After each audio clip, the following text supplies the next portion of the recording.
Ya, setelah mengajukan gugatan ke Mahkamah Konstitusi, tim hukum pemohon dari kubu Prabowo Sandi menyatakan pemilu kali ini adalah pemilu terburuk sepanjang sejarah.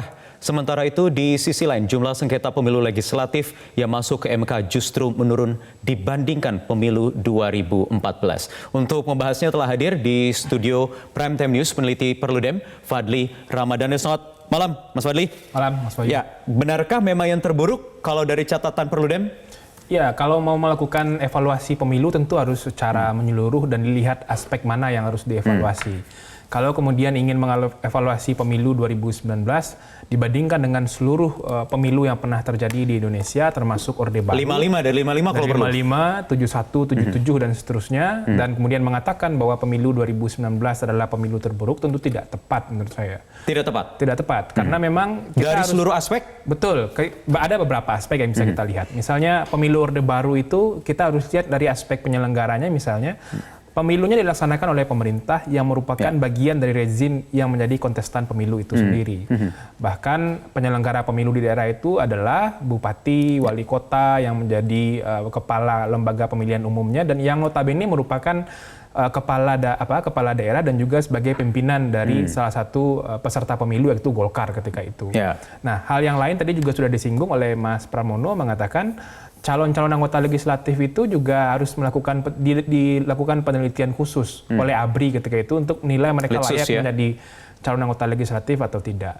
Nah, banyak lagi kemudian aspek intimidasi kepada pemilih, bahwa ASN harus membulatkan pilihannya kepada peserta pemilu tertentu, dan banyak sekali aspek demokratis dan instrumen pemilu yang kemudian diakui oleh banyak dunia internasional sebagai sebuah pemilu yang demokratis tidak terpenuhi di sepanjang pemilu Orde Baru. Ada 6 kali pemilu Orde Baru itu, Mas Wahyu, dan itu juga yang kemudian menjadi salah satu tuntutan di dalam reformasi tahun 1998 untuk memperbaiki mekanisme pemilu di Indonesia. Jadi menurut saya harus hati-hati juga kalau kemudian ingin melakukan evaluasi terhadap pemilu 2019 dan mengatakan bahwa ini adalah pemilu terburuk sepanjang sejarah Indonesia, menurut saya itu tentu berlebihan dan tidak tepat. Jadi bahwa ada catatan terkait dengan manajemen pelaksanaan pemilu 2019. Terutama pemilu serentak ini apalagi. Betul. Bahwa ada catatan dan ada hal-hal yang harus diperbaiki, iya. Misalnya soal bagaimana kemudian menyiapkan instrumen distribusi logistik untuk pemilu agar tidak lagi terlambat. Dan bagaimana kemudian memberikan proses penegakan hukum secara konsisten kepada semua pihak oleh pengawas pemilu, oleh kepolisian dan kejaksaan, itu menjadi sebuah catatan yang memang harus dievaluasi. Apakah juga aspek yang tadi baru kita saksikan bersama-sama di grafis, ada penurunan jumlah permohonan, itu juga menjadi parameter bahwa pemilu kali ini justru lebih baik? Dan sebentar, sudah jawab. Iya, tapi kita lanjutkan lagi, nanti Mas Fadli usai jeda berikut ini di Prime Time News. Ya, baik, kita lanjutkan. Mas Fadli, tadi Anda sudah mengatakan sedikit ya, kalau parameternya dari kasus atau jumlah permohonan yang masuk dibandingkan 2014, menurun hampir setengah kurang lebih tadi dari masing-masing aspek. Apakah ini juga menandakan bahwa kualitas pemilu ini semakin baik? Itu bisa jadi salah satu indikator, Mas Wahyu. Dan ini juga yang membedakan pemilu sejak reformasi dengan pemilu-pemilu sebelumnya, di mana mekanisme penyelesaian keberatan itu dibangun secara berjenjang. Jadi tidak langsung kemudian masuk ke pengadilan, tapi dibangun mekanisme administratif antara penyelenggara pemilu, pengawas pemilu, dan peserta pemilu.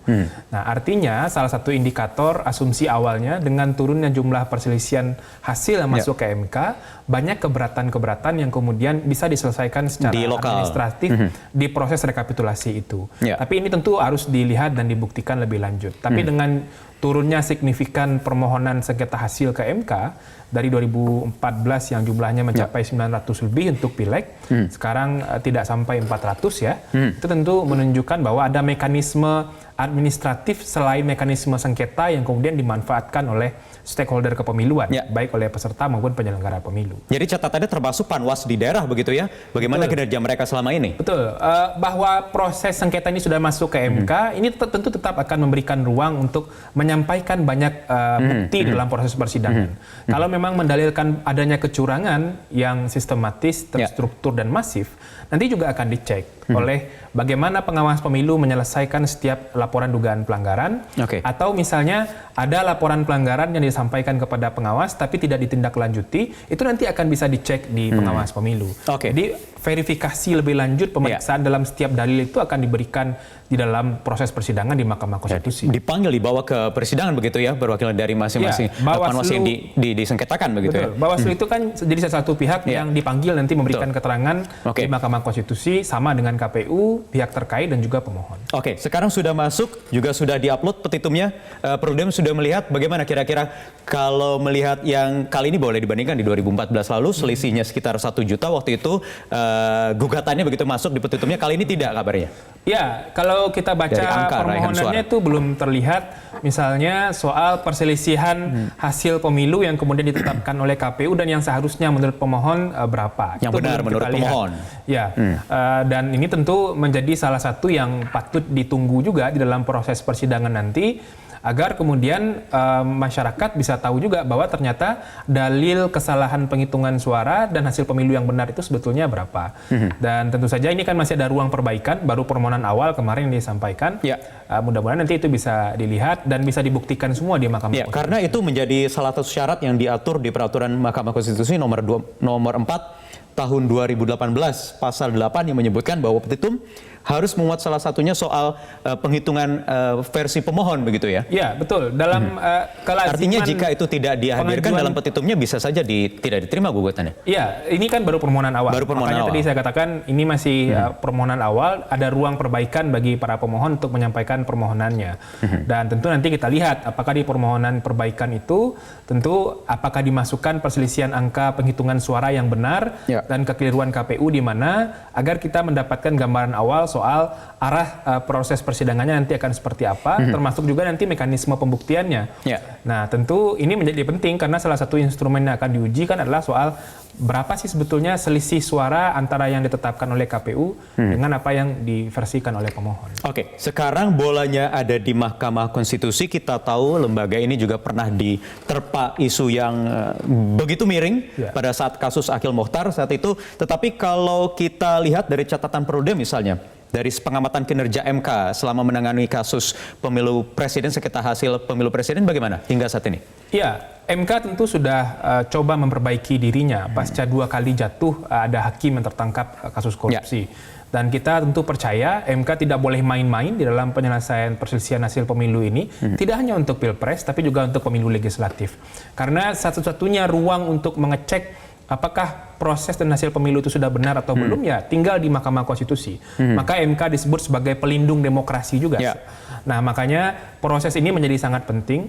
MK harus hati-hati betul, memberikan kesempatan yang adil, kesempatan yang sama kepada semua pihak untuk menyampaikan dalil, untuk kemudian mengajukan bukti, agar semua proses pemilu yang sudah dilakukan, khususnya pemilu 2019 ini, bisa dilihat, bisa diperiksa, bisa dicek, dan dibuktikan apakah sudah sesuai dengan mekanisme peraturan perundang-undangan yang berlaku atau belum. Jangan hanya sekedar menjadi mahkamah kalkulator kalau menurut Mas Bambang kemarin, ditambah lagi ada MK, jangan jadi bagian rezim yang korup. Ya, menurut saya kita sebagai orang hukum ya tentu saja harus mengetahui bahwa mekanisme hukum lah yang akan kemudian menguji semua dalil-dalil itu. Apapun yang disampaikan tentu harus dibuktikan di proses persidangan. Jangan kemudian mendalilkan terjadi kecurangan yang luar biasa masif, tapi itu hanya beredar di ruang-ruang publik saja. Tapi ketika dibuktikan di proses persidangan, tidak tampak dalil-dalil kecurangan yang disampaikan itu. Dan tentu ini menjadi sebuah hal yang tidak baik juga, agar kemudian bisa memberikan pendidikan politik kepada masyarakat. Sebaiknya semua dalil itu dibawa ke persidangan, dibuktikan, dan ini akan memberikan penjelasan kepada semua orang bagaimana sih proses pemilu 2019 berjalan, apakah sudah sesuai dengan aturan main yang ada atau belum. Jadi apa kira-kira yang harus disiapkan oleh kubu 02 untuk agar ini gugatannya juga bisa dikabulkan oleh Mahkamah Konstitusi? Iya, yang paling penting adalah soal menyelaraskan antara dalil yang disampaikan, terutama soal kecurangan, kemudian dalil itu harus didukung oleh bukti-bukti yang verified, bukti-bukti yang valid, dan yang ketiga adalah semua itu harus berujung kepada mempengaruhi hasil pemilu yang ditetapkan oleh KPU. Jadi 3 instrumen itu yang paling penting menurut saya. Jadi ada dalil yang mereka sampaikan, ada alasan yang mereka sampaikan, dan alasan itu harus didukung oleh bukti yang valid, relevan dengan alasan permohonan, dan yang paling penting semua itu harus ada relevansinya dengan hasil penghitungan suara. Ya, contohnya Mas Fadli, ketika dituding ada menggerakkan ASN atau karyawan BUMN, bagaimana kira-kira nanti membuktikan? Ya, tentu harus dilihat ASN-nya itu di mana terjadi mobilisasi ASN itu. Kemudian kapan terjadinya misalnya. Kemudian apakah dengan mobilisasi ASN yang jelas orangnya di mana tempatnya itu betul-betul memberikan dampak kepada perolehan suara atau hasil pemilu yang diberikan oleh pemilih. Sementara kita tahu bahwa proses pemilihan itu berlangsung dengan prinsip atau asas yang rahasia untuk kemudian pemilih bisa secara merdeka menentukan pilihannya di TPS. Tapi kalau ada memang kesulitan di situ artinya. Betul. Kalau memang ada indikasi memang ada keterlibatan ASN, tentu ini pelanggaran serius dalam sebuah proses pemilu. Termasuk juga penggunaan atau mobilisasi BUMN. Ini sebuah hal yang dilarang di dalam regulasi pemilu kita. Nah, dengan adanya dalil itu menurut saya itu harus dibuktikan di Mahkamah Konstitusi agar kemudian ini prosesnya menjadi terang benderang.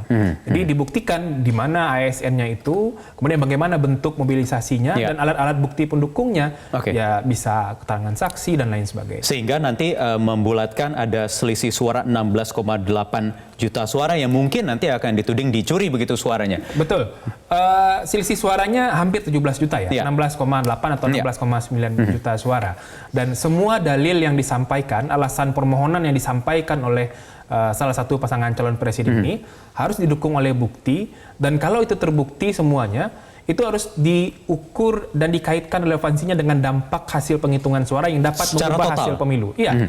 Misalnya kalau itu terjadi kecurangan, di mana tempatnya, kabupaten kotanya, kecamatannya, sampai ke TPS-nya, bagaimana dampaknya kepada proses pemungutan suara itu tentu harus diukur. Sehingga total secara nasional ada angka 16,8. Betul, ada signifikansi suara untuk mengubah hasil penghitungan resmi yang sudah diumumkan oleh KPU. Baik, terima kasih Fadli Ramadhanil, peneliti Perludem, atas waktunya di Prime Time News malam hari ini.